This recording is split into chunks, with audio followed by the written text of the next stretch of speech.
بسم الله الرحمن الرحيم. الحمد لله وكفى وسلام على عباده الذين اصطفى، أما بعد، فإن خير الحديث كتاب الله، وخير الهدي هدي محمد صلى الله عليه وسلم، وشر الأمور محدثاتها، وكل محدثة بدعة، وكل بدعة ضلالة، وكل ضلالة في النار. فقد قال الله تبارك وتعالى في القرآن المجيد والفرقان الحميد: فأعوذ بالله من الشيطان الرجيم. بسم الله الرحمن الرحيم.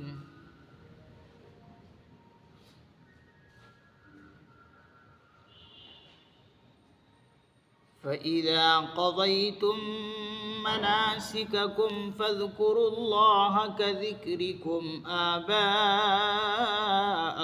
أو أشد ذكرا، فمن الناس من يقول ربنا آتنا في الدنيا وما له في الآخرة من خلاق، ومنهم من يقول ربنا آتنا في الدنيا حسنة وفي الآخرة حسنة وقنا عذاب النار. أولئك لهم نصيب مما كسبوا والله سريع الحساب. واذكروا الله في أيام معدودات، فمن تعجل في يومين فلا إثم عليه، ومن تأخر فلا إثم عليه لمن اتقى. واتقوا الله واعلموا أنكم إليه تحشرون. صدق الله العظيم.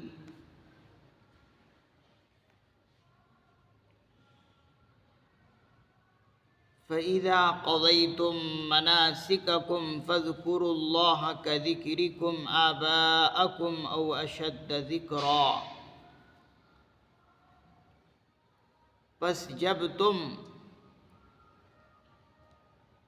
مناسک حج کو ادا کر چکو، حج کے کام، مناسک حج، جب تم حج کے کام مکمل کر چکو، ادا کر چکو، فاذکروا اللہ، تو اللہ کو یاد کرو، کذکرکم، کیسے؟ جیسے کہ تم اپنے باپ دادوں کو یاد کرتے ہو، او اشد ذکرا، یا اس سے زیادہ اللہ کو یاد کرو. فَمِنَ النَّاسِ مَن يَقُولُ رَبَّنَا آتِنَا فِي الدُّنْيَا وَمَا لَهُ فِي الْآخِرَةِ مِنْ خَلَاقٍ. بس لوگوں میں سے کچھ وہ ہیں جو دعا مانگتے ہیں، کہتے ہیں ربنا آتنا، اے ہمارے پروردگار ہمیں دنیا ہی میں عطا کر دیجئے. آتنا فی الدنیا، ہمیں دنیا ہی میں عطا کر دیجئے. وما لہ فی الآخرۃ من خلاق، اور ان کے لیے آخرت میں کوئی حصہ نہیں ہے.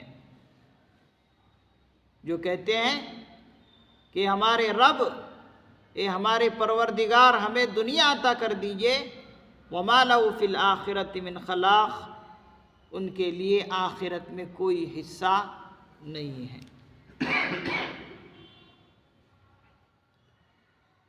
ان آیات مبارکہ میں اللہ رب العزت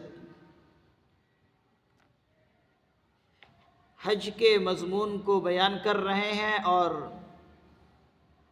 چند آیتوں میں انہی چند آیتوں میں حج کے مضامین مکمل ہو جائیں گے۔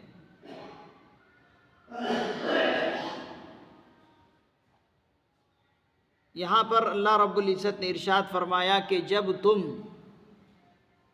حج کے کام مکمل کر چکو، یعنی حج تمہارا مکمل ہو جائے، تو تمہیں جو ہے اللہ کا ذکر خوب کرنا ہے۔ فاذکروا اللہ، اللہ کا ذکر خوب کرنا ہے۔ کذکرکم آباءکم، بلکہ اپنے باپ دادوں سے بھی زیادہ اللہ کا ذکر کرنا ہے۔ او اشد ذکرا، یا اس سے بھی زیادہ، باپ دادا ان کا نام ذکر کرتے، اس سے کہیں زیادہ اللہ کا نام لینا ہے اور ذکر کرنا ہے۔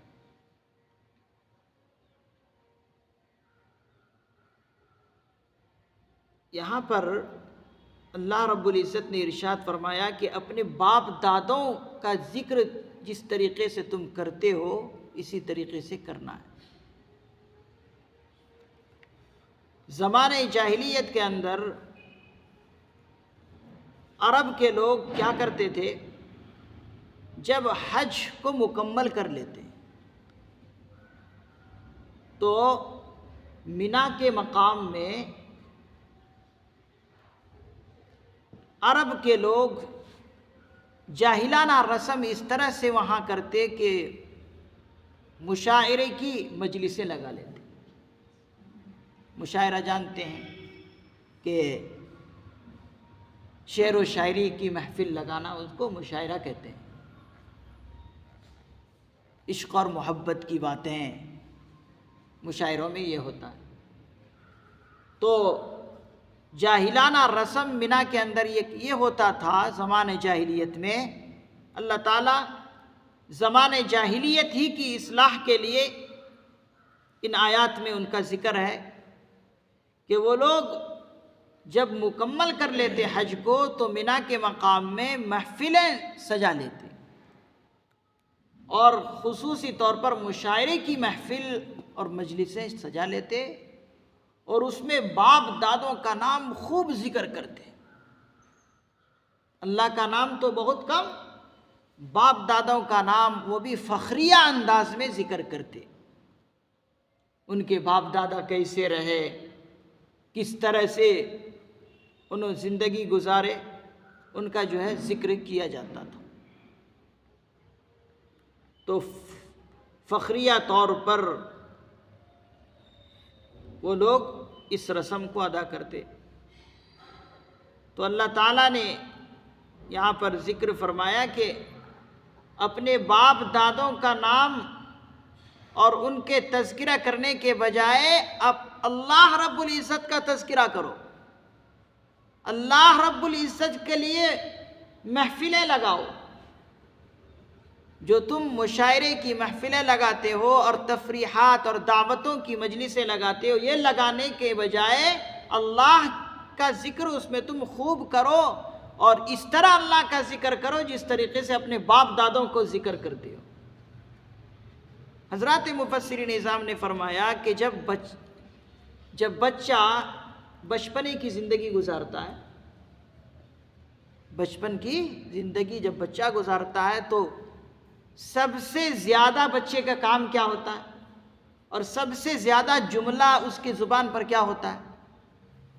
حضرات مفسرین نظام نے فرمایا، اور تجربہ بھی یہی ہے کہ جب بچہ اپنی بچپن کی زندگی گزارتا تو اس کی زبان پر سب سے زیادہ اب ہوتا، ابا ابا ابا ابا۔ اور کیوں؟ کہ بچہ سمجھتا ہے کہ میں سب سے زیادہ اس وقت محتاج ہوں، اور میری محتاجی کو دور کرنے والے کون ہیں؟ باپ ہی ہے۔ تو اسی لیے بچے کی زبان پر اب کا لفظ زیادہ ہوتا ہے، اور بچہ سمجھتا ہے کہ میں محتاج ہوں اور میری محتاجگی دور کرنے والے یہی میرے باپ ہیں۔ تو جب بچہ جوان ہوتا ہے، بالغ ہوتا ہے، عاقل ہو گیا، بالغ ہو گیا، ہوش مند ہو گیا، اب تو اس بندے کو چاہیے کہ اس سے تو عقل آ گئی، اب اس کو سوچ بھی یہی ہے، سمجھ بھی یہی ہے کہ میری محتاجی کو دور کرنے والے سب سے زیادہ باپ سے بھی اللہ ہے، اس لیے کہ ساری محتاجگی دور کرنے والے میرے اللہ ہیں، میرے پروردگار ہیں۔ تو اللہ رب العزت فرماتے ہیں کہ اپنے باپ دادوں سے بھی زیادہ میرا ذکر کرو، اس لیے کہ میں ہی تمہاری محتاجگی کو دور کرتا ہوں، ہر کام میں ہی تمہارا ساتھ دیتا ہوں۔ تو بتایا کہ جس طریقے سے باپ دادوں کا ذکر کرتے ہو، اس سے کہیں زیادہ تمہیں ہوش مندی ہونے کی وجہ سے، عاقل اور بالغ ہونے کی وجہ سے تمہیں چاہیے کہ اللہ کا ذکر زیادہ کرو۔ تو جس طریقے سے بچپن میں بچہ اب کا جملہ بولتا ہے، جب جوان ہو گیا، بالغ ہو گیا، ہوش مند ہو گیا، ہوشیار ہو گیا، تو اب اس کی زبان پر سب سے زیادہ کیا ہونے چاہیے؟ اب کی جگہ پر یا رب یا رب یا رب ہونا چاہیے۔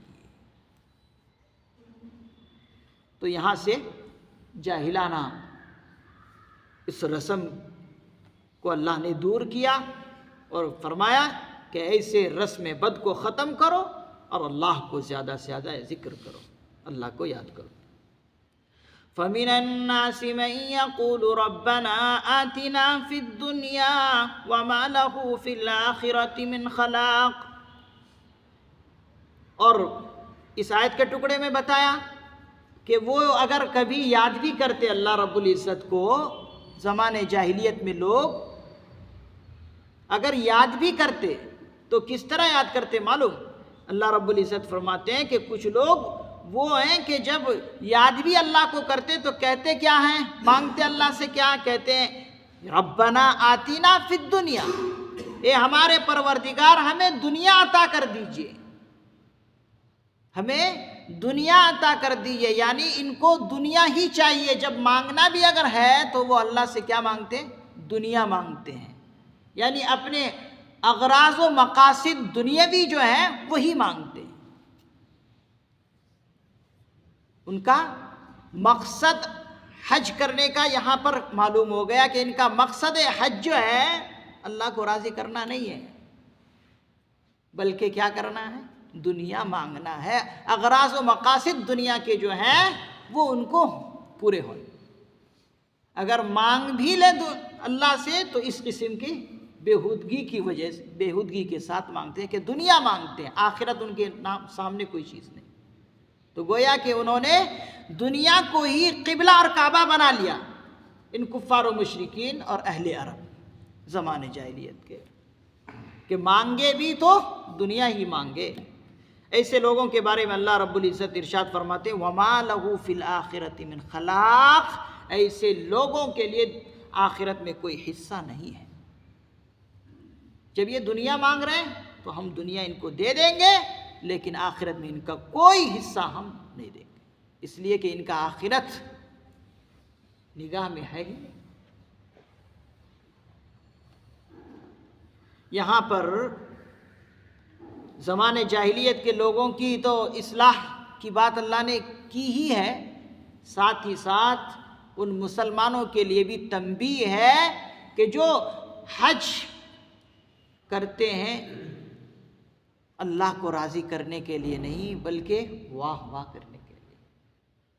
ایسے لوگوں کو بھی اس آیت میں اللہ نے تنبیہ کر دی کہ دیکھو حج کرنے کا مقصد یہ نہیں ہے کہ لوگ تمہیں بڑا سمجھے اور تم اپنے آپ میں غرور اپنے اندر پیدا کر لو، نہیں، بلکہ تمہیں اللہ کو راضی کرنے کے لیے حج کرنا چاہیے۔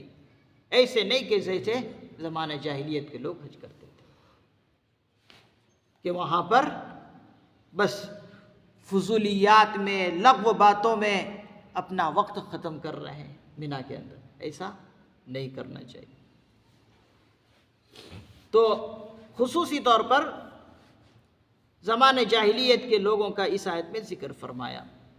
اب اللہ رب العزت اپنے دستور کے مطابق، عادت کے مطابق اپنے نیک لوگوں کا ذکر اگلی آیت میں کر رہے ہیں کہ اوپر تو ان نافرمانوں کا ذکر کیا، اب اپنے ماننے والوں کا ذکر اگلی آیت میں کر رہے ہیں۔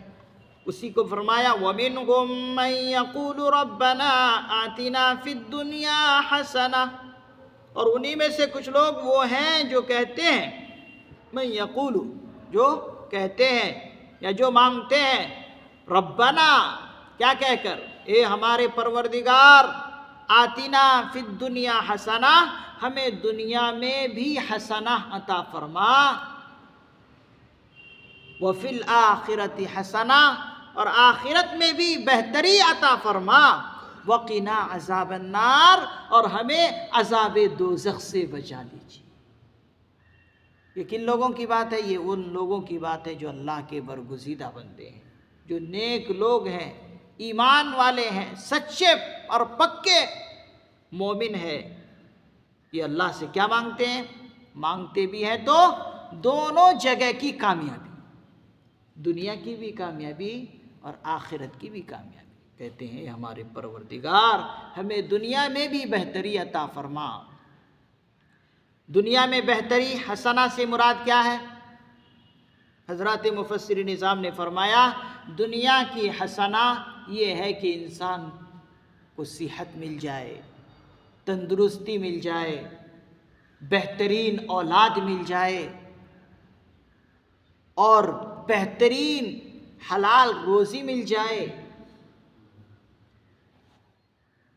بہترین عزت مل جائے۔ یہ تمام کی تمام چیزیں حسنہ کے اندر، دنیا کے حسنہ کے اندر داخل ہے۔ پاکیزہ زندگی مل جائے، حیات طیبہ مل جائے، نیک صالح اولاد مل جائے، یہ تمام کی تمام چیزیں یہ دنیا کی حسنہ ہیں۔ تو یہ لوگ یہ چیز مانگتے ہیں۔ وفی الآخرۃ حسنہ، اور آخرت میں بھی بہتری عطا فرما۔ آخرت کی بہتری کیا ہے؟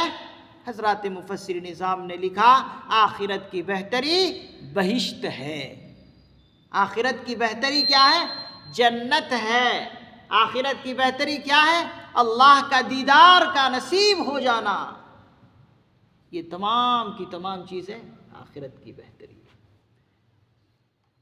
وقنا عذاب النار، اور ساتھ ہی ساتھ عذاب دوزخ سے بچ جانا، یہ آخرت کی سب سے بڑی بات ہے، یہ سب سے بہتری آخرت کی ہے۔ حضرات مفسر نظام نے فرمایا کہ یہ جو آیت ہے ربنا آتنا فی الدنیا حسنہ، یہ بہت جامع اور مانع آیت بھی ہے اور بہت جامع اور مانع دعا بھی ہے، کہ اس کے اندر دونوں جہاں کی کامیابی کا ذکر ہے۔ اسی لیے حضرات محدثین نظام بھی فرماتے ہیں کہ جو انسان اپنی دعا میں یہ دعا شامل کر لے، ربنا آتنا فی الدنیا حسنہ وفی الآخرۃ حسنہ وقنا عذاب النار، اس کو ساری جہاں کی بھلائی ملی، دنیا کی بھی اور آخرت کی۔ اسی لیے کبھی بھی اپنی دعا میں، چاہے وہ تنہائی کی دعا ہو، چاہے وہ اجتماع اور جماعت کی دعا ہو، اس دعا کو نہ چھوڑے۔ بہت جامع اور مانع دعا یہ ہے۔ دیکھیے کتنی خوبصورت اللہ نے یہاں پر ذکر کی۔ ان لوگوں کی دعا میں کیا ہے؟ ربنا آتینا فی الدنیا، حسنہ نہیں ہے، کیا ہے فوراً؟ ربنا آتینا فی الدنیا وما لہ فی الآخرۃ من خلاق۔ اور مومن کی دعا میں کیا ہے؟ ربنا آتینا فی الدنیا حسنہ۔ ان لوگوں کو دنیا میں چاہیے کیا؟ ربنا آتینا فی الدنیا حسنہ نہیں چاہیے، یعنی بہتری اور خوبصورتی کے ساتھ کوئی چیز نہیں چاہیے، بلکہ بس کسی طرح ان کی خواہش پوری ہو، چاہے وہ حلال ہو، چاہے وہ حرام ہو، چاہے کسی طریقے سے نفسانی خواہش ہو، وہ پورے ہونے چاہیے۔ حسنہ بہتری طریقے سے نہیں چاہیے۔ اور مومن کی دعا میں کیا ہے؟ ربنا آتینا فی الدنیا حسنہ کا جملہ اللہ نے بڑھایا کہ مومن کو دنیا میں چاہیے تو بھی بہتر طریقے سے، حلال طریقے سے غذا بھی چاہیے اور خوبصورتی کے ساتھ چاہیے، اور دھیڑوں کا کوئی اس کا مطلب نہیں، بس کسی بھی طرح سے چاہیے۔ اور ہم اپنی آنکھوں سے خود دیکھ رہے ہیں، دولت کمانے کے لیے سب کچھ کر لیں گے، لیکن بہتری طریقے سے حاصل کرنے کی وہ ضرورت ہی نہیں سمجھتے۔ تو اس آیت میں جب ایسا ہے ربنا، مومن کی جب بات اللہ نے ذکر کی کہ ربنا آتنا فی الدنیا حسنہ، بہتر طریقے سے بہتری چاہیے، تو پھر انسان جس چیز کو بھی حاصل کرے وہ اس کے اندر خلوص نیت کے ساتھ حاصل کرے، صحیح اور بہترین چیز حاصل کرے۔ مال حاصل کرے تو وہ مال حاصل کرے جس مال سے اللہ راضی، جس مال کے خرچ کرنے پر اللہ ثواب دیتے ہوں وہ مال حاصل کرے۔ حضرات مفسرین نظام نے یہاں پر ایک بات ارشاد یہ فرمائی کہ اگر کوئی انسان حرام مال سے صدقہ کرتا ہے تو وہ مال بھی قبول نہیں اور ساتھ ہی ساتھ گناہ بھی الگ، اور اگر حلال مال سے خرچ کرے تو ثواب کا ثواب بھی، اللہ راضی بھی، اور اس کے مال کے اندر برکت بھی، برکت کا ذریعہ بھی۔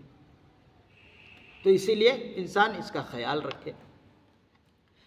اولئک لہم نصیب مما کسبوا واللہ سریع الحساب، یہی لوگ ہیں کہ ان کے لیے اپنے کام کا حصہ ہے۔ نصیب مما کسبوا، جو انہوں نے اعمال کیے ہیں اپنے اعمال کا حصہ ان لوگوں کو دنیا میں بھی اور آخرت میں بھی ہے۔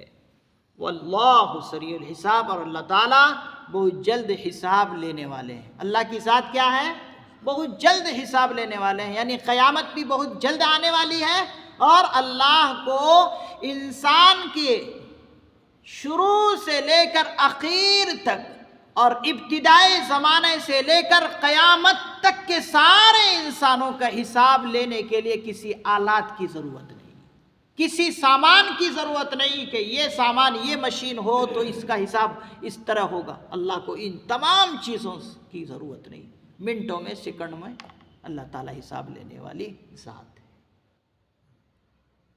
اللہ کے لیے کوئی آلات کی ضرورت نہیں، کوئی مشین کی ضرورت نہیں، کسی چیز کی ضرورت نہیں کہ وہ حساب ان چیزوں سے لے تو حساب پورا ہو۔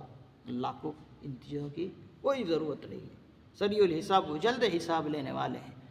انسان کی اتنی لمبی زندگی کو منٹوں میں اللہ تعالیٰ لے لیں گے۔ تو یہی بتایا واللہ سریع الحساب۔ وَاذْكُرُوا اللَّهَ فِي أَيَّامٍ مَّعْدُودَاتٍ، اور اللہ کو ان چند گنتی کے دنوں میں یاد کرو۔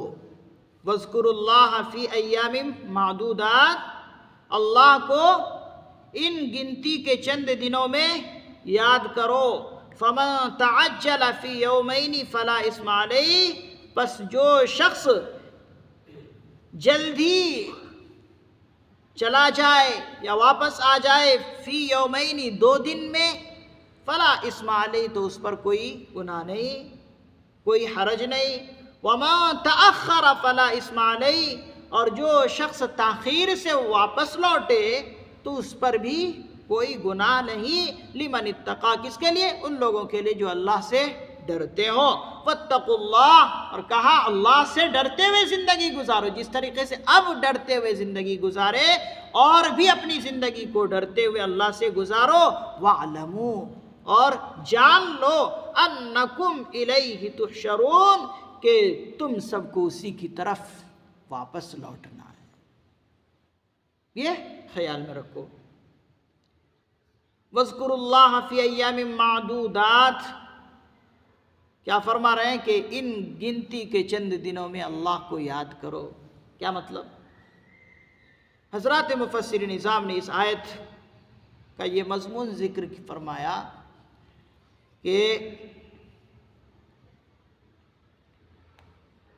جب انسان عرفات بھی مکمل کر لے، مزدلفہ کے عمل کو بھی مکمل کر لے، اور اسی طریقے سے حج کے اعمال بھی مکمل کر لے، اب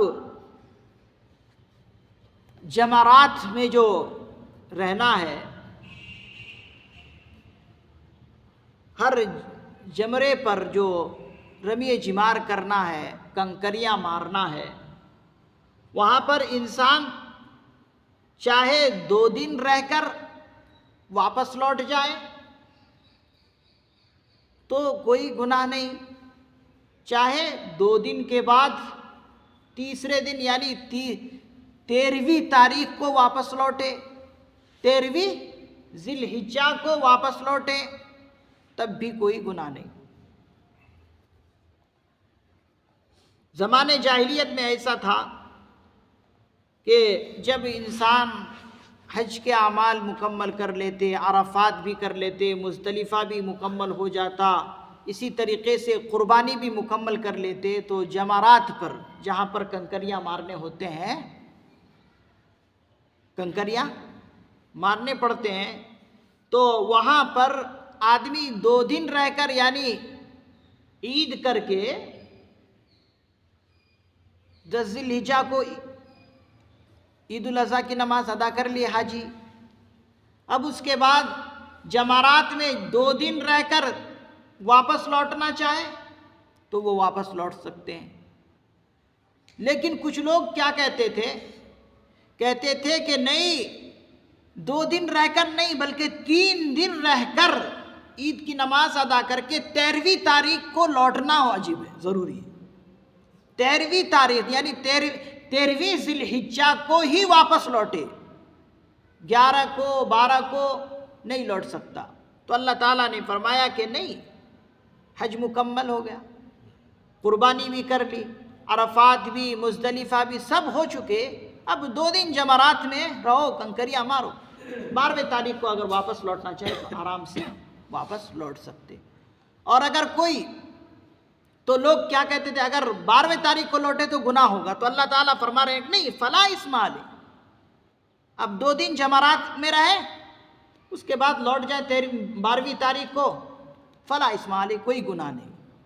اسی طریقے سے ومن تاخر فلا اسم علیہ، اور جو تاخیر سے واپس آئے یعنی 3 دن عید کے بعد، 10 ذی الحجہ بھی، 11 ذی الحجہ بھی، 12ویں ذی الحجہ بھی، 13ویں ذی الحجہ بھی، 13ویں ذی الحجہ کے بعد بھی لوٹنا چاہے تو فلا اسم علیہ، اس پر بھی کوئی گناہ نہیں۔ تو جو لوگ کہتے ہیں کہ 12ویں تاریخ کو لوٹنا گناہ ہے، اللہ نے اس کے لیے فرمایا، تنبیہ کر دی کہ نہیں، لوٹ سکتا ہے۔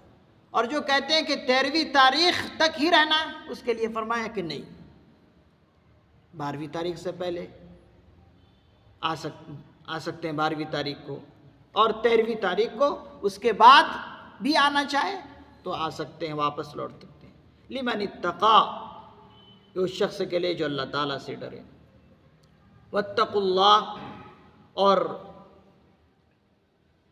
فریضہ حج کے مکمل ہونے پر اب اللہ تعالیٰ آیت کے آخری ٹکڑے میں فرما رہے ہیں واتقوا اللہ، جب واپس لوٹو حج سے اللہ سے ڈرتے ہوئے۔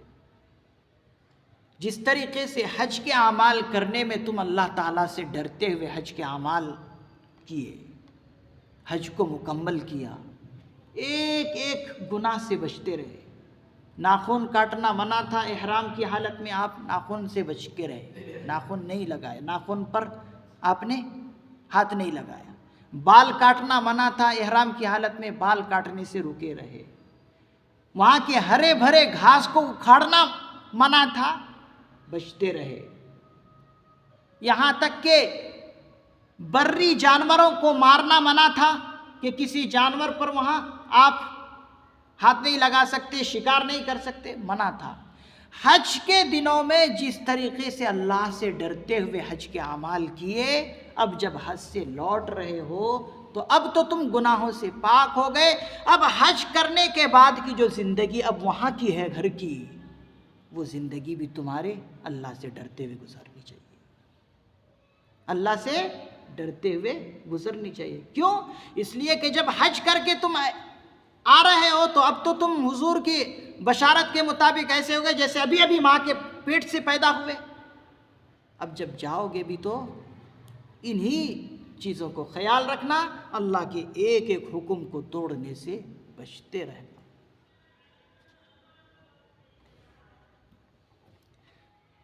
حضرات مفسرین نظام نے ایک بات یہاں پر بہت اہم لکھی ہے